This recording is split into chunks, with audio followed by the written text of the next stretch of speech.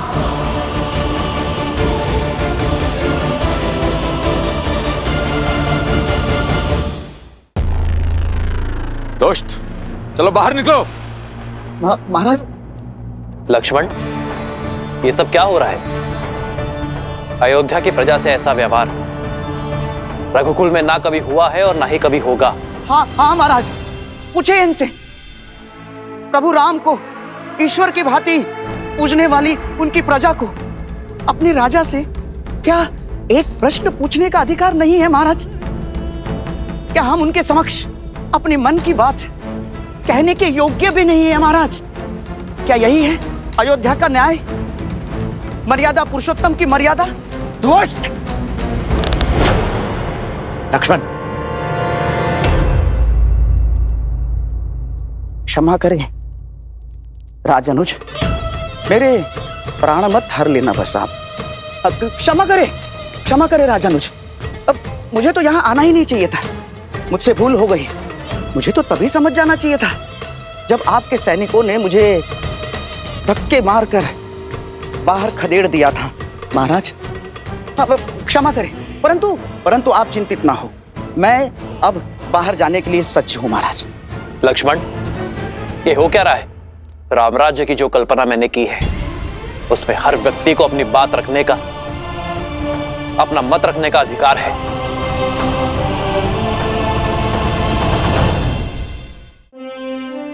यदि इनके मन में कोई बात है, कोई समस्या है और उसे मुझ तक पहुंचने से रोका जा रहा है,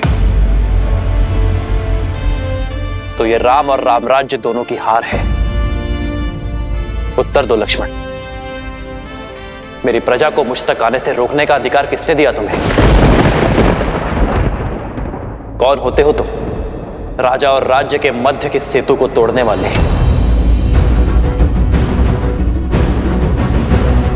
क्योंकि ये वही है महाराज जो अयोध्या के आनंद को भंग करने का, भस्म करने का षड्यंत्र रच रहा है। इनकी मति केवल कुविचार और दुर्बुद्धि से ग्रस्त है महाराज। इसीलिए हम जा रहे हैं राजनुज। आपके क्रोध का ग्रास नहीं बनना हमें। हम जा रहे हैं। क्षमा राजनुज। रुकिए।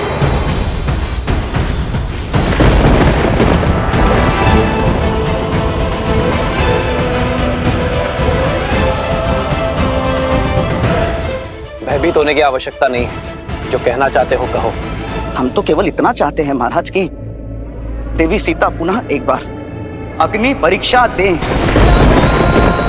क्या?